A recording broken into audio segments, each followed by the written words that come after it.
Hello you! You can now get yourself a Hello You mug and lots of other cool swag at the Geekism official store. Look good and support the channel at the same time. You'll find the link in the description.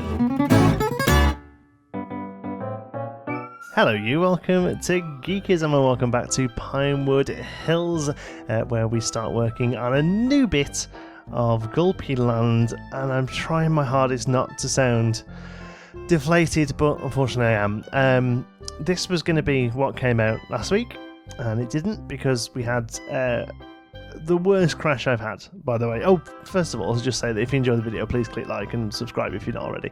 But bear in mind that normally the videos are a bit more happier. So yeah, we played Planko for about 3 hours and lost a lot. And yes, I should have been saving, but that nasty gizmo glitch got us again. So I gave the game a week. I gave it a bit of a wide berth, to be honest, because I was very, very frustrated with it. And came back in and started again, and quite happy with what I made, to be honest with you. A little bit better this time. And one thing I really need to push here, and it's something that I'm a big advocate of and completely forgot to do here, and that is use an archer for scaling, ladies and gents. The School of Scaling is in session, and use your archer. I didn't use my archer here, and I was so far off with the scale, it was ridiculous. This thing ended up being huge. What is this thing, by the way? We're building an outdoor theatre, sort of like a pop-up stage, basically, for a Gulpee show. So, you know, a show that happens a couple of times a day. And, you know, a couple of costume characters and a few dancers come along and sing some songs and get the kids up dancing and, you know, that kind of thing. Pretty standard stuff here in the UK, at least. We have a lot of theme parks have these sort of shows, especially in the kiddie areas. I know CBeebies, for instance, in Alton Towers has about 3 or 4 different show areas. So, yeah, this one is going to be a pretty small. You'll see in a while it ends up being huge. But unfortunately, I had the crash again. At least I was saving this time, so I didn't lose a lot of work. But again, it's just so disheartening. Again, it seems to be using the gizmo. It's just a bit of a RAM spike, I guess, and it's making it so hard to come in and enjoy Planko because I'm constantly sat on eggshells while I'm playing, and I don't really know what to do because you know, I want to keep Planko on the channel. I want to keep making Pinewood Hills. I want to keep making Geekism Studios.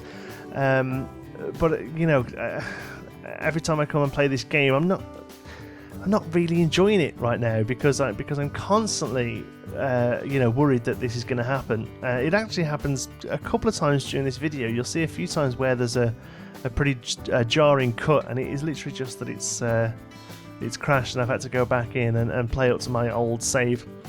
Like I say, I'm reminding myself to save every 20 minutes, but you know, you can do quite a bit in 20 minutes. So you know, sometimes you do lose quite a bit, and I'm sorry if I sound you know, negative, but I'm incredibly disheartened at the moment with it because I'm just yeah, just really struggling to find the will to play at the moment. So I'm kind of happy with what I've done though here. It works out pretty well, even if we do get the scale way off to start off with. It isn't until there's one cut, by the way, so we had to go back and redo these. It isn't until I put the archer down here and build some little sort of plastic chairs, sort of typical, I don't know what you would call these, but you know, the sort of things you'd find at football stadiums, baseball stadiums, that kind of thing. These plastic fold down chairs, although they're all folded down here because I wanted that sort of strong image of them. Absolutely no idea what I'm doing here. The video hasn't froze, it's just me off camera looking at something else probably. So yeah, these sort of fold down chairs, but like I say, we've done them folded down here. And it isn't until I start doing this and think, oh god, there's like, I don't know, 30 chairs there, maybe a few more, and then I'm going to copy them across and end up with about 100 on the front row. So it ends up being a few too many, and that's when I realised that this whole build is absolutely massive. Like I say, remember your archer. Look at that. That's more seating than there are people in the park, and that's just the front row. And I zoom out and go, oh yeah, look at that, it's massive. And I really wanted this sort of tiered seating that sort of followed the terrain down a little bit. I for a couple of reasons. One, I just thought it'd look good, and 2, I thought that we could kind of go an Alton Towers route here. Alton Towers have got a lot of regulations in place about sound pollution and things like that. They're only allowed to have a couple of fireworks nights a year. They're allowed to sort of do fireworks maybe 3 or 4 times a year, I think the rule is. And obviously they have the tree line rule that the coasters have to go below the tree line, and oftentimes they have to do all the sound dampening. Wicker Man and sound tunnels are very much part of that. So yeah, I thought it'd be a nice idea to try and make it so that we have to be a little bit conscious about sound here, and one of the best ways of doing that is basically digging down, basically, so the whole earth around you acts as your sound dampener. So that's kind of what I'm doing here. Again, we take off half that seating. Having a look at it, it's still a lot of seating, so we end up going even smaller than this. I think I pretty much get rid of all of that we've got there we go, and then making it just those 3 lines. So this ends up being much smaller than it started out at, and I think it ends up still being like pretty large, but it's good, like how I want it, to be honest with you. This is going to be a bit of a set piece. This is going to be where all the kids in the park want to be, you know, every sort of day, sort of, you know, 11, 2 and 4 or something. Every kid's going to want to pile in here and watch the Gulpee show and see Gulpee in the flesh, so to speak. So, you know, it does need a decent amount of seating and a decent amount of space. So I'm happy with this being quite grandiose, but obviously, you know, beforehand it was ridiculous. It was like the Colosseum. So I think how we've got it now works out pretty well. I was really hoping to get this completely finished and boxed off. Like I say, unfortunately, due to the crashes I was having, it's only about half done. We still have some of the stage to finish off, everything behind the stage, and then really just sort of tying it into the rest of the area. At the moment, it's all pretty bare bones. The seating took quite a while, to be honest with you. I knew it would, but it took quite a while to get all this lined up, especially that terrain work as well. It only looked like a minute or 2 on the beginning of the footage, but oh my god, the amount of time it took me to get that nice sort of slope added in, and to get both the path and these seating areas that we're doing here to work in with it. It took a good hour, really. Probably there's probably about 4 or 5 hours work here, although it really doesn't look like it. Mostly due to just having to spend a lot of time here with terrain. A lot of the clips I cut out because it's just not interesting to watch. It's just not fun to watch, especially sped up. It just looks like nothing on earth. So there we go, there's the seating pretty much done, and then we get rid of all of that. Look at how big that was originally. It's crazy.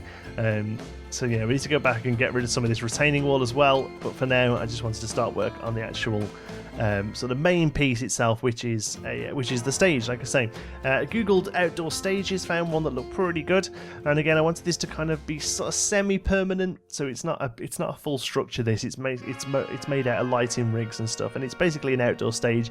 It's going to stay here. It's a permanent feature as far as the park is concerned, but they weren't going to spend the money on a full building, so they're using a sort of regular outdoor stage sort of thing that you'd find at festivals and things like that. So again, it's only about half done. I want to do sort of the big hanging speakers and some lighting and sets and things, you know, things like that, using some billboards. And I got really good. I was really looking forward to doing this, and just, I don't know, man, the game it's not making it easy for me at the minute to enjoy it. It really isn't. I really hope they can do something about it. I know that Delaney and Rudy are working on sending information to Will, and that we have been asked to put it onto the forums as well. I did that quite a long time ago. I will go back and do it again if they feel it's going to help. Sam Denny was asking for reports, but there isn't really much I can say. The game doesn't actually crash, it just hangs and never comes off it, so I can't even send a crash report because it doesn't technically crash. It just freezes, basically. It freezes up, and I have to go into Task Manager to shut it down. So yeah, unfortunately I'm not able to do much with it.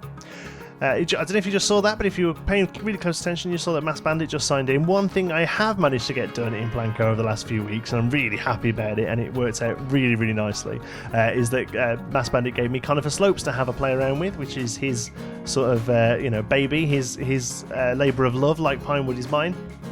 And it's a really lovely budget-conscious American-style park that he's built for a long time now. It was built in RCT 3, and he's now recreating it in Planet Coaster. And he gave me the park for a few weeks to build an area. I built a medieval-style area, and I'm really happy with how it's turned out. It's quite a bit different build style for me, and I personally think I've come up with some really nice ideas. His video, where I show him what I've done, and he sees it for the first time, is going out on his channel tomorrow. There will be a link in the description of this video video taking you over there. If you're not already subscribe to Mass Bandit, you really should be. He's one of my favourite creators, not only in Planco. I genuinely enjoy all of his content. He's a really funny guy, a really nice guy, and genuinely he's one of the YouTubers I watch pretty much everything he does.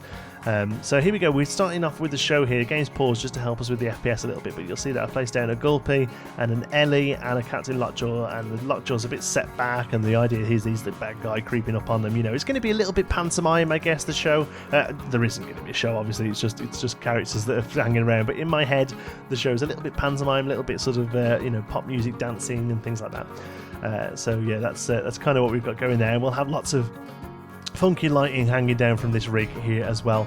Unfortunately, pretty much here is where we end up, because everything after this, I'd not long saved here. Again, I've chopped the saves out of the video so you don't have to sit and watch me save. But yeah, pretty much this point here, we kind of lose everything afterwards. So I've left it in because I want you to see what it's going to kind of look like, and the idea we're going behind it. The idea is that it's all lighting rigs covered with tarps. That could have semi-permanent style stage. But again, yeah, if you want to see me do some good Planco stuff this week and be happy about it, make sure you head over to Mass Bandit's channel, and his video should be up tomorrow, where you see me build a medieval area. So yeah, it's all good, and hopefully we'll either get this sorted, or I'll just get used to maybe even building outside of the park, because it does seem to be a RAM issue. So the more stuff that's going on, the more it happens. But you know, there's some people that I'm amazed that people like Uthris don't seem to have any trouble. You know, his park is triple, quadruple piece wise the size of mine. So I think it's something that Delady has struggled with, and but Rudy and Espy Ridley don't seem to have the issue. And again, Espy Ridley, God, he uses every single piece under the sun. So yeah, here using some billboards to create some wings. Again, I will eventually get some images on those as well, sort of just typical sort of backgrounds, some hills and clouds and things, and maybe on the front runs just some Gulpee logos or whatever. Now remember that this is a corporate area, it's a very corporate sponsorship, it's all about the brand, so there will be lots of sort of Gulpee signage around here as well once it's all done. And then here we're covering the rigging with some tarp. At the moment it's that weird yellowy greeny colour, but it's going to be white on the outside and black on the inside to kind of help with heat. Again, this is all taken from an image I found online of one of these. I'm basically recreating it verbatim, and then the sort of black tarping on the side as well. Tarping, I think I might have made up a word there. And then I start to fill out the back with some more art shapes, and the idea here is to kind of give it that impression of it being fabric. I'm going to leave a little bit open there for some stairs to go up, so that the crew or the actors or whatever can get up some little steps to get onto the stage. And we might have a couple of backstagey buildings here as well, trailers where they can come and get themselves dressed or whatever. And pretty much that is where it ends, unfortunately. So I've got a couple of glamour shots here for you. Really not much to show though, unfortunately, because like I say, we lost a lot of that work there. I would have carried on, but it's so disheartening to lose your work. It really is, unfortunately. So hopefully we'll get it sorted soon. Thank you so much for watching. I do hope you've enjoyed it despite all the trouble we've had. If you have, please give us a like. It really helps out the channel. And if you're not already, don't forget to subscribe. Any thoughts, queries or suggestions, you can pop them down in the comments. Fancy a chat, you can find me on Twitter. I'm at John T. Sparrow. If you'd like to join in with the Geekism community, you can do so over on our Geekism Discord server. You'll find the link in the description. Thank you so much for watching. I'll see you in the next one.